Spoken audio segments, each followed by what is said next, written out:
Okay, just going through some hands here from 10 and L. I call with A10 suited.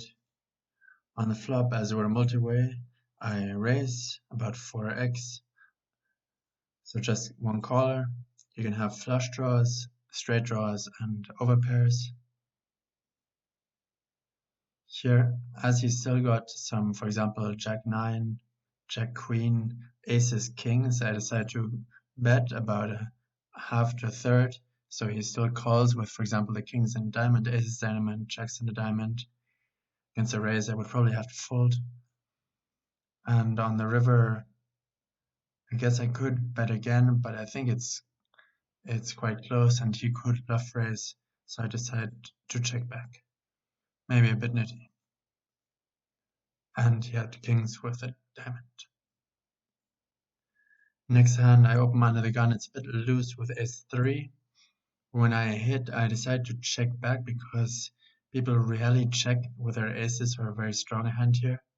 And I guess a 4 or 5 is not too nice, but I have full house and flush draw outs. So check back. On the 3, I just decide to call to keep his aces in and a lot of hands in. Only deuces I could stack already now. It's very few cards, or 4 5 I guess.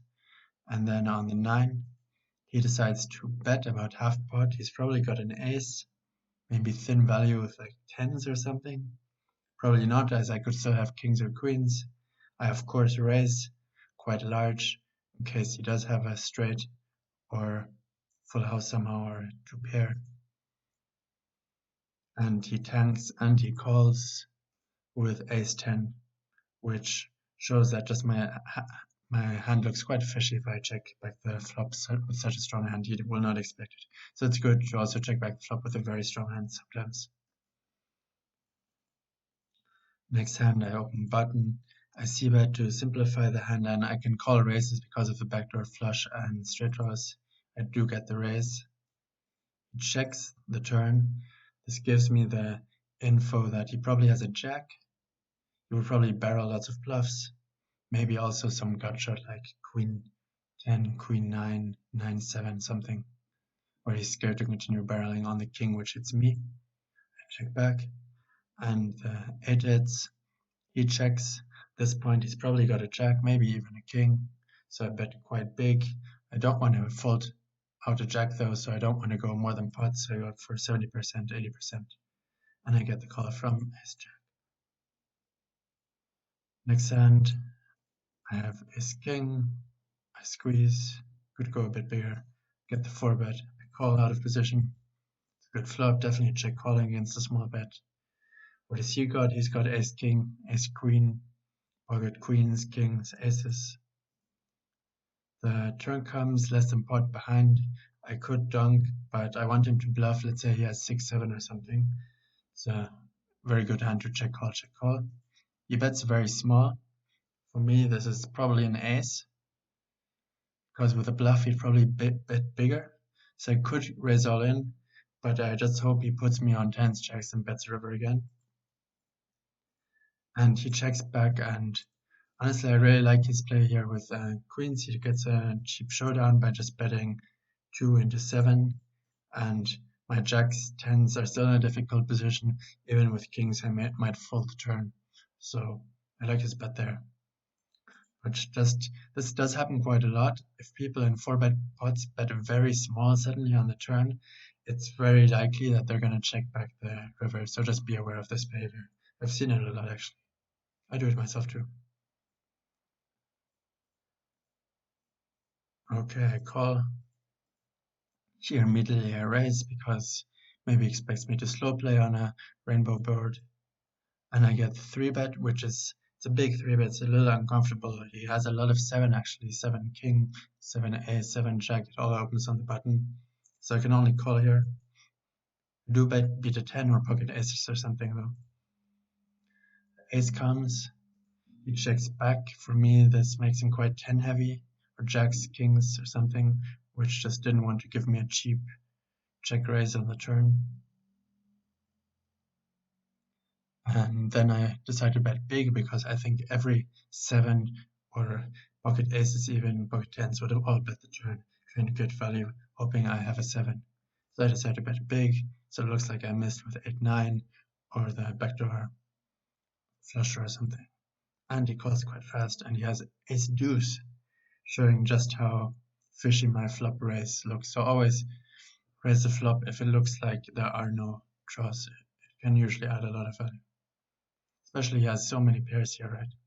9s, 10, X, jacks, queens, kings. I would have folded, by the way, to a big turn bet because he has so many better 7s. I only beat 7-6. So I might call a small turn bet, but not a big one. Next hand, I could actually check raise 8s here because I think he's c-betting a bit too much on this board. And I beat a 7, but 9s and 10s beat me, so I think 10s is a better check raise. I'm also protecting my hands against like king, queen, which have a lot of equity. Therefore, call is okay, and now the jack comes. I probably have more jacks in my range than the big blind compared to the cutoff. I decide to donk here because there's a lot of flush draws and I don't want ace king or ace queen or king queen to check back the turn, and I do beat some pairs. I also beat the flush draws. So I bet half pot, I get the call. I decide to check here because he might have a better overpair. But I noticed that on the turn he was very quick to call, which makes him, I think, not as strong because I think aces or jack would at least consider a raise. He bets half pot, and at this point I think he would bet a bit bigger with a pair, and he would think longer. He bet extremely fast, so I thought with 8s, 9s, 10s he would think longer and bet a bit bigger. So I decided to call, and sure enough he has ace king. And the last hand, I think, no, second last, open jacks. I see bet as I can hit a lot of nice turns to barrel on. Now I might be ahead. I get the call. Now I get a donk. What is a donk in this case? He's the big blind. I think with a 4 he might check raise the flop already, or check raise the turn. You can expect me to bet a lot on the turn with king, queen, ace, king. I decide to raise because I do beat a 10 or I beat a jack, so maybe he has a flush draw and a pair, or just a pair with the 10 or the jack, and my jack beats all pairs, right? So I raise, and then on the river he checks. I think he would lead out if he hit the flush, and he may also lead out with a missed flush draw, but it's very hard to call for me. But he checks, which for him and for me it makes him very 10 or jack heavy. So I bet about 2/3 pot, and sure enough I get the call from ace 10. And here I ISO with ace 9 off. And in this case, I have a lot of backdoor draws, the straight draw and the flush draw, and my ace kicker is not the best, so I decide to check back. And here on the turn, I can call because there's so many draws. I could even consider raising. It's a bit thin though, I think. And the 6 comes. It's a very nice card because some 2 pair are now losing against me.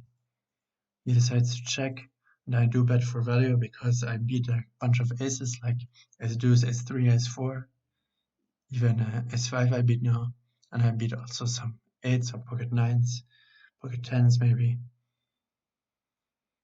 And I get the call from 7-8 suited. What a monster flop, but actually I didn't bet. But it shows you can check back some aces on the flop quite nicely, especially multi-way. It's also the safer thing to do. Okay, I hope these hands helped you. Have a good day. Cheers.